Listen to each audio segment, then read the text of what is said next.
Hello दोस्तों, study with Durgesh channel पर आपसे एक स्वागत है। दोस्तों, आज हम तुगलक वंश पढ़ेंगे। इससे पहले हमने जो है खिलजी वंश पढ़ लिया है। मध्यकालीन इतिहास का यह चौथा वीडियो है। तो चलिए शुरू करते हैं। तुगलक वंश 1320 से 1414 ईस्वी तक। गाजी मलिक या गयासुद्दीन तुगलक, इसका दूसरा नाम भी है, ने जो है 1320 से 1323 ईस्वी इसका जो है शासनकाल था। तो यानी कि गाजी मलिक ने तुगलक वंश की स्थापना की, यानी कि गयासुद्दीन तुगलक ने तुगलक वंश की स्थापना की। दिल्ली सल्तनत का यह प्रथम सुल्तान था जो मानता था कि राज्य की आय में वृद्धि भू राजस्व द्वारा नहीं अपितु उत्पादन में वृद्धि द्वारा की जानी चाहिए। यानी कि ये पहला शासक था जिसने सोचा कि कर बढ़ाने से काम नहीं होगा। ऐसा शासक यानी कि जिसने ये सोचा कि कर बढ़ाने से कोई फायदा नहीं है, यानी कि कर बढ़ाना ये जो है राज्य की आय में वृद्धि नहीं है, जबकि उत्पादन में बढ़ावा किया जाए। यानी उत्पादन बढ़ेगा तो राज्य की आय में भी वृद्धि होगी। तो ऐसा ही पहला शासक था। कौन? गयासुद्दीन तुगलक। आगे है जो है जो राजकीय आय में वृद्धि के लिए इसने जो है भू राजस्व द्वारा नहीं अभी तो उत्पादन में वृद्धि द्वारा की जानी चाहिए। यानी कि उत्पादन में वृद्धि करने के लिए इसने जो है इसके लिए इसने नहर का निर्माण को प्रोत्साहन दिया। यानी नहरों के निर्माण को प्रोत्साहन दिया, नहरों का निर्माण करवाया। नहरों का निर्माण कराने वाला यह दिल्ली सल्तनत का प्रथम सुल्तान था। यानी कि गयासुद्दीन तुगलक दिल्ली सल्तनत का प्रथम सुल्तान था जिसने जो है नहरों का निर्माण शुरू करवाया। सुल्तान का अपने समय के प्रसिद्ध सूफी संत निजामुद्दीन औलिया से संबंध अच्छे नहीं थे। यानी कि गयासुद्दीन तुगलक का जो है संबंध अपने समय के जो निजामुद्दीन औलिया थे, सूफी संत थे, ये इनसे इनके संबंध अच्छे नहीं थे। सुल्तान जो है ये गयासुद्दीन तुगलक जब बंगाल विजय से वापस आ रहा था तब औलिया के पास उसने संदेश भेजा कि वह उसके दिल्ली पहुंचने से पहले दिल्ली छोड़ दे। तो औलिया ने उत्तर दिया, हुनूज ए दिल्ली दूरस्त। यानी कि औलिया निजामुद्दीन औलिया ने उसे उत्तर दिया था, हुनूज ए दिल्ली दूरस्त, यानी दिल्ली अभी दूर है। संयोगवश गयासुद्दीन तुगलक तुगलकाबाद के समीप अफगानपुर में जब विश्राम कर रहा था तो मकान की छत के गिर जाने से उसकी मृत्यु हो गई और वह दिल्ली नहीं पहुंच पाया। इसे तुगलकाबाद में दफनाया गया और इसका पुत्र मोहम्मद बिन तुगलक अगला सुल्तान बना। मोहम्मद बिन तुगलक की जो है 1325 से 1351 तक इसका शासनकाल था। दिल्ली सल्तनत का सर्वाधिक विद्वान सुल्तान था ये। दिल्ली सल्तनत का दुर्भाग्य से सर्वाधिक असफल सुल्तान भी यही था। यानी कि दुर्भाग्य से ही था लेकिन असफल सुल्तान था सर्वाधिक। सबसे असफल सुल्तान दिल्ली सल्तनत का कौन है? तो मोहम्मद बिन तुगलक। इसे इतिहास में जो है बुद्धिमान मूर्ख शासक के नाम से जाना जाता है। यानी बुद्धिमान मूर्ख शासक कौन है? तो बुद्धिमान मूर्ख मोहम्मद बिन तुगलक। इसका जो है मूल नाम जूना खां या जौना खां था। दिल्ली सल्तनत का प्रथम सुल्तान था जिसने हिंदुओं के धार्मिक त्योहारों यानी कि होली, दीपावली आदि में भाग लिया। यानी कि दिल्ली सल्तनत का पहला ऐसा सुल्तान, प्रथम सुल्तान था जिसने हिंदुओं के त्योहारों दिवाली, होली आदि में जो है भाग लेना शुरू किया, यानी भाग लिया। मोहम्मद बिन तुगलक के शासन काल में इब्न बतूता अफ्रीकी यात्री था। ये मोरक्को से भारत आया था। इब्न बतूता ने अपनी इस यात्रा का वर्णन अपनी पुस्तक रेहला में किया। यानी रेहला की रचना कौन लिखा? तो इब्न बतूता। और कहाँ से आया था? मोरक्को से। कब आया था? 1399 है शायद, इसको आप देख लीजिएगा कब आया। 1333 आया था शायद। हाँ, 1333 में। इसका शासनकाल कब का है? हाँ, 1333 में आया था। तो इब्न बतूता 1333 में मोरक्को से भारत आया था और इसने जो है रेहला की रचना की, जिसने उसने अपनी यात्रा का वर्णन किया है।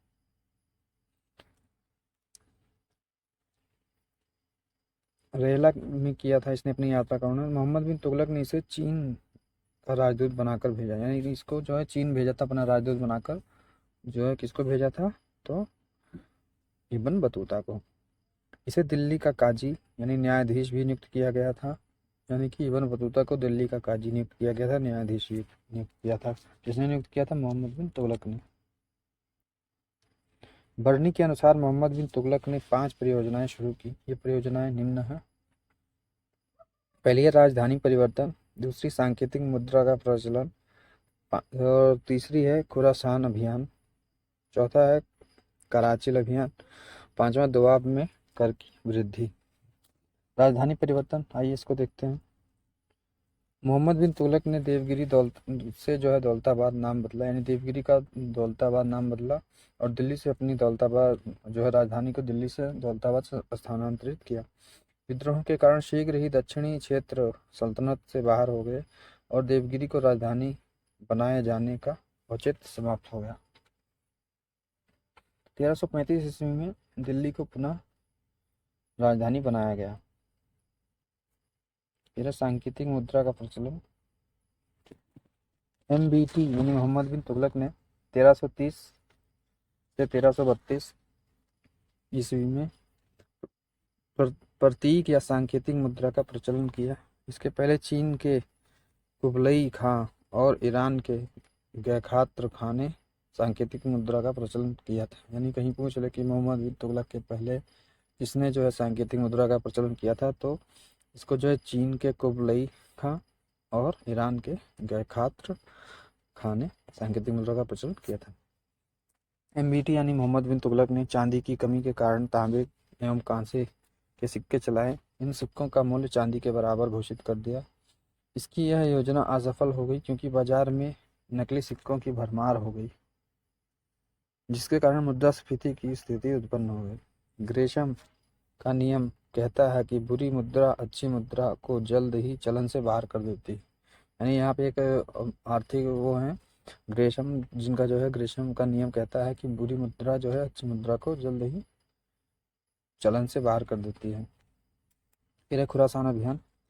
सुल्तान के ने जो है मध्य एशिया में स्थित खुरासान राज्य की जो है अव्यवस्था का लाभ उठाकर वहां कब्जा करना चाहा। इसने जो है 3,70,000 सैनिकों की विशाल सेना तैयार की तथा 1 वर्ष का वेतन पहले ही दे दिया, परंतु खुरासान में स्थिति सामान्य हो गई और यह योजना भी असफल हो गई। फिर कराचिल अभियान। यह अभियान खुरासान के तुरंत बाद कुल्लू यानी कांगड़ा अथवा कुमाऊं पहाड़ी में स्थित कराचिल के शासक के विरुद्ध था। उसमें जो सुल्तान को अपार जनधन की हानि हुई। कराचिल के शासक ने सुल्तान को की अधीनता स्वीकार कर ली।